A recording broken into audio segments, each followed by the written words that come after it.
Since laparoscopic surgery to remove the gallbladder was introduced in 1987, the number of surgeries each year continues to rise. Having gallbladder problems? Remove it.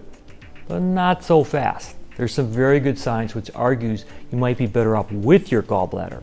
With proper treatment, you can have a healthy gallbladder. Here's one of my colleagues, Dr. Michael Berglund, with some clinical advice about your gallbladder. Your gallbladder is a small little muscular sac that's tucked underneath your liver. The function of it is to hold bile. The function of the bile is to emulsify fats. Now, before we try and define what emulsification is, you understand what happens when we put oil and water together in a glass, right? The oil goes right to the top and the water stays at the bottom. We can shake that glass up, right? And after a while, that oil will go right back to the top and the water will go right back to the bottom. That's not what we want in the colon. In the small intestine and large intestine, they don't like when the fat separates from the water. So the bile goes in to emulsify the fat so that the fat is mixed in with the water. It's almost water soluble. And when it does that, everything absorbs better, everything flows better, and when the large intestine, when it sees it, it doesn't freak out, because it will freak out if it sees them separated, and you'll get diarrhea, bloating, gas is extremely common. Now, what are the problems that can happen with a dysfunctional gallbladder? Well, the first thing is usually called biliary stasis. Now, biliary stasis is just a thickening of the bile. Biliary stasis literally means the bile sits. It doesn't move. Okay, so we want the bile to flow in and out of that gallbladder. We want it to go into the small intestine so that it can emulsify the fats when it's being called on to do so. The biliary stasis happens because people overconsume refined carbohydrates. Refined carbohydrates examples of those are white flour, sugar, and corn syrup. You're like, oh yeah, I love those things, right? But your gallbladder doesn't, and it thickens the bile inside of it, okay? So a lot of people sit there going, no, fats. Fats are what mess up my gallbladder. No, fats point out that you have a dysfunctional gallbladder, but the refined carbohydrates are what screwed up your gallbladder in the first place. And I can prove it to you if you just follow the protocols that for doctors that give you to help heal up your gallbladder. If you want to then try and go do your refined carbohydrates again, you can see if it thickens up again. But here's the main thing. When the bile's not flowing well, then we have symptoms. And those symptoms that I mentioned are bloating, gas, diarrhea. Now, there are other symptoms. You could have pain tucked right underneath, right where that gallbladder is. Some people will lean against the counter, some will touch them in their right upper quadrant of their abdomen, and they're going to go, wow, that really, really hurts when people touch me or when I hit it there. Right, that's because the gallbladder is inflamed and irritated.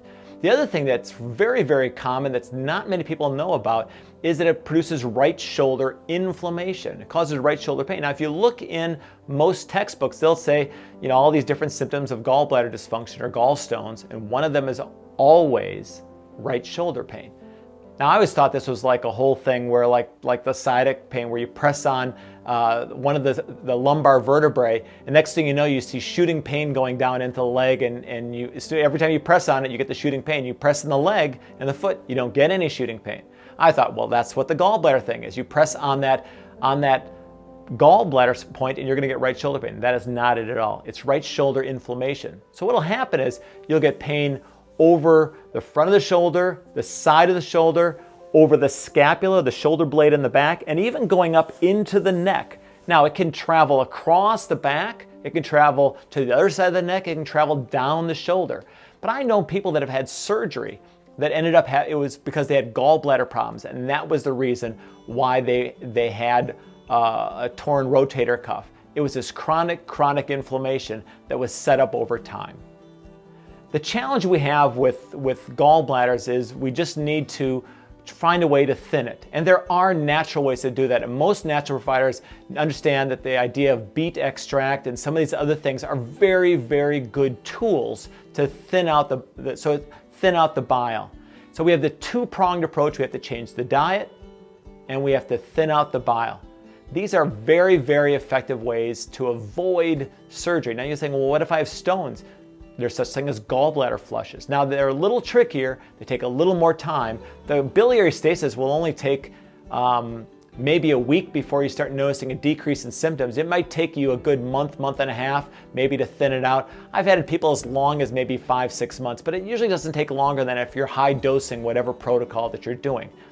The stones, on the other hand, usually take a little longer because you have to prep the stones, you have to dissolve the stones, you have to prepare them so they can be flushed out. But tell you what, if you have stones, you will see them in your stool, and it's very, very obvious that, okay, I know. And usually you can see them on abdominal ultrasounds, so you know you have them, and if you see them in the stool, you know you don't have them anymore.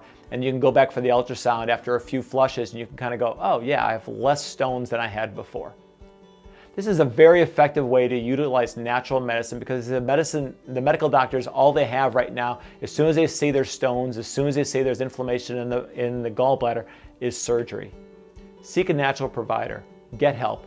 There's a total good protocol out there that will get you the relief that you deserve. New data is telling us that the number of people with gallbladder problems is increasing. In the last 20 years, we're seeing more young people with symptoms. If you or someone you know has symptoms related to their gallbladder, make an appointment with the clinic on this page and find out about the natural therapies. You have options.